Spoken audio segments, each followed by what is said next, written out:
I'm taking back the crown. I'm all dressed up and naked. I see what's mine and take it. Oh yeah, the crown. So close I can taste it. I see what's mine and take it. Oh yeah. Hey, what's going on, guys? It's me, the Ninja Reviewer here, and it's time for me to review once again the most awesome sauce of a series right now. And if you've been sleeping on that shit, you better keep checking that out. Dragon Ball Super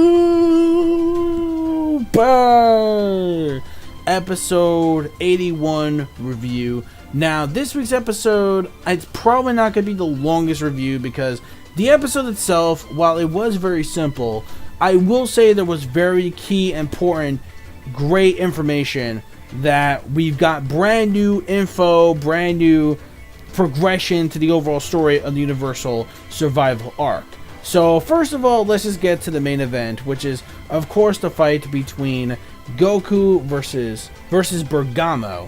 And I have to say, when it comes to an overall fight, well, the fight was actually pretty damn enjoyable, I must say, especially the ending.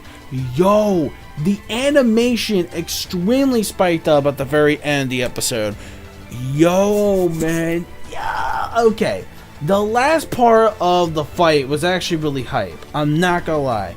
And of course, the fight does finish in this episode, so there's no two-parter, no nothing. So a lot of hype, a lot of greatness, especially the very end of that freaking cliffhanger, man. Shit. And FYI to all of you, there's going to be no new episode next week due to some women's marathon thing happening in Japan, and they're going to be filming it. Same with the One Piece anime, like I mentioned before. So both of those will be on break. It will not be returning until March 18th. So look out for March 18th. Again, sorry, it kind of sucks, but that's just the way it is. But who knows? Maybe I'll do something else for that weekend as a video, but we'll see. Of course, there could be a couple unboxings coming up, few unboxings, but that's pretty much all I can think of right now at the top of my head. So apparently, though, we do. So enough about that. I'll talk about that later on or whatever. So anyways, moving on, let's just get right into the episode. So what happens is that we have the Bergamo fight between Goku versus Bergamo. And Bergamo, as a power scale as a whole, I'm not really the biggest fan of him, like, getting all this extra boost from Goku because, like, oh, well, you want to become more powerful? Here, I'll give you a taste of your own medicine. So, in fact, that he got too much power was way too out of control for him to actually handle, and that was the weakness on why Bermeo lost. Or Bergamo. God, I can never get this guy's name right. Bergamo. And when it comes to that, that's basically, you know, how his Bergamo, well, he got a taste of his own medicine. He got extremely too powerful that he really couldn't control the same amount of power that Goku had. So then Goku noticed while he was fighting, it's like, okay, you're using way too much of my power. And it's not going to be good because I can obviously counter it. It's pretty obvious. While Goku was caught on surprise here and there, I wouldn't say it's really my favorite fight, though, because I was really expecting Bertamo to actually do something that would be pretty much, like, really strong against Goku.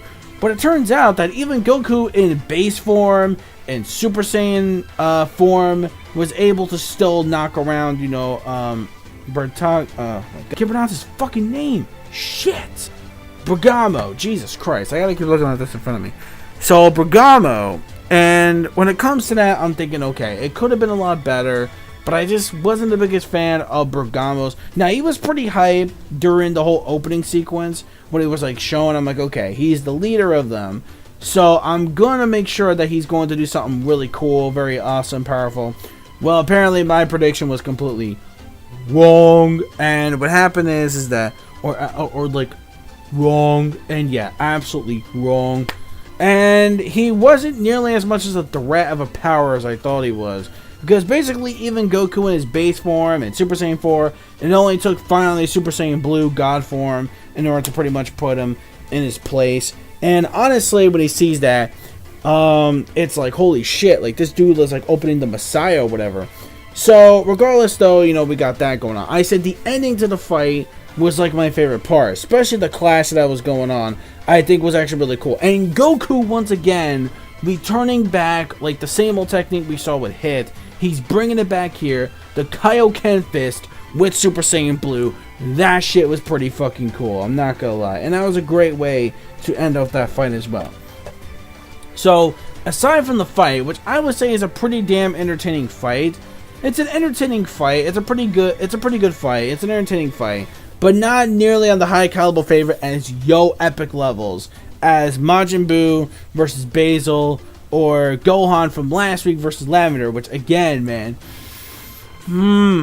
yo, my boy Gohan, man. I don't really care about nothing else, man. I'm being biased, but I don't give a shit. Fucking Gohan is back in business, motherfucker. So finally, when it comes to that, so again, the fight was more entertaining. Now, here's the biggest important thing in this episode. Every universe in the entire solar system of Dragon Ball wants Goku dead. And is the biggest, now treated as a villain due to the fact that, you know, hey, he's a threat to the other universes because, hey, if he keeps on winning, we're screwed and our universes are going to go bye-bye. Now, before, Bertago actually made an actual deal with Zen-sama. It's like, yo, Zen-sama, I have an idea. If I'm able to beat Goku, this evil doer, which is pretty fucking bullshit, because honestly, you know, this is in size, just to provoke the crowd. Tongue twister. To provoke the crowd, okay? He's trying to provoke them to pretty much make them all on against him all the way. So that way, pretty much, it's like, okay, look, every universe just wants this dude dead. So it's like, you know what? Why don't we just hate him too? So it's like, yeah, screw this guy. I hope his universe gets blown up first. Oh my god, excuse me. I hope his universe gets blown up first and shit like that. And it's like, dude, Jesus, these guys are fucking cannibals. These guys are savages for gods. And oh my god, does it take just one wolf in order to like manipulate them? Like, what the hell? You know, I could make something about a certain president, but I'm not gonna do that. I'm more tolerable than that. Anyways, so when it comes to when it comes to actually the whole thing, that's very important because now it seems like Goku is the most hated, disgusting human being in every single dimensional universe, and they pretty much just like, look, let your universe get blown. I don't give a shit. I'm not feeling sympathy for any of y'all. It's every man or woman for themselves, pretty much. So, lastly, after the match is over, we find out that the Ultimate Angel was pretty much saying, alright, look, this is the rules that's going to happen during the whole Universal Tournament, the real fight. There's going to be pretty much your main objective is to get the other opponent out of the ring. It's more tactical based, where basically you can't fly, or you can't, because basically all you can use is your Ki Blast. You can't use any weapons of some kind, like a power pole, for example, or many other shit, blah, blah, blah. Any kind of weapon at all, whether it be weak or strong, can use it. Finally, flying is forbidden. Now, I thought this part was actually very interesting. So, I don't know how Goku and company is going to do this shit without flying. That's going to be a very hard concept to do. And the biggest part is, it's not even like a traditional tournament. Oh, no. This tournament has officially become a battle royale. So, it's a battle royale for everybody just to like join in as a big fucking battle orgy, just fighting the shit out of each other. As exciting as it may sound, I'm thinking, wow, okay, so we're not going to do a proper tournament. That's actually very interesting. So you know what? That's a pretty good plot twist. I actually like that. Because if you think about it, it's like, okay, if we do the traditional way, it's going to be like, oh, it's going to be dragging on and on and on. It's like, shit. Like, I have a feeling with all these people fighting, it'll dragging on and on. But as you can see here, it looks like it might only be just a one thing happening only with the Void, where basically, it's just basically going to be a battle royale with a time limit, pretty much. And the most people of that team survival universe wins, or even if it's just one person, they win. The rest of the universes still go bye-bye. So the deal was cut off after Bergamo lost. And because of that, that's what happened. So that's it. Okay.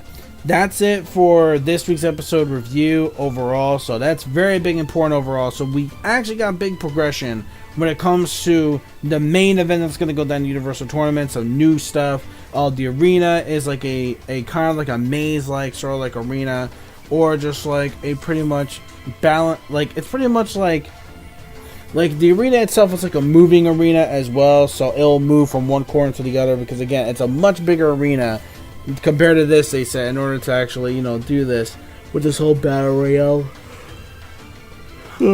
sort of type deal. So I'm pretty sure we're gonna get more into depth than that. But overall, that's actually really exciting to know. And that will do for this week's episode review. Overall, when it comes to the animation, the episode overall, the fight was actually just entertaining at best. It was pretty cool. It was entertaining. Pretty good. Gets the job done. Animation was actually really well done as well. I like the animation, especially the ending. Again, the two clashes always make it epic. It might have been now Toshi this time that might have did that particular scene. I'm not so sure. But everything in the animation department is fine on its own too, so no complaints there. Story progression of how the Universe Tournament is really going to work. Very excited for that. And that's basically it. So overall, I give the episode a 4 out of 5. Sadly, not like a 4.5 or a 5 or whatever. Just a solid 4 out of 5 episode, aka just a good plus episode. Really wish the fight could have been better. I was kind of disappointed of Bergamo's abilities. Very disappointed. We've seen this kind of stuff before. Wasn't really at my best UT. Not too disappointing, just kind of okay. It was just like, it was like whatever. So even Goku, again, even in base form, punches. So it's pretty obvious. Even in base form, he can still whoop some ass. So again, not really the biggest threat, but it was still an entertaining fight at best. Let me know your thoughts in the comment section down below of this week's episode of Dragon Ball Super. And sad to say, I will not see you guys next week because there's no new episode. But I will see you guys for the next couple weeks for the newest episode, episode 82. Until then, take care, everyone. This is the Ninja Reviewer signing out. Let me know your thoughts in the comment section below on what you guys think. Are you guys super excited? Do you guys agree with Oh yeah, wait, no, we can't end this episode yet. I forgot the ending to this episode. We see TOPPO coming in there like a boss.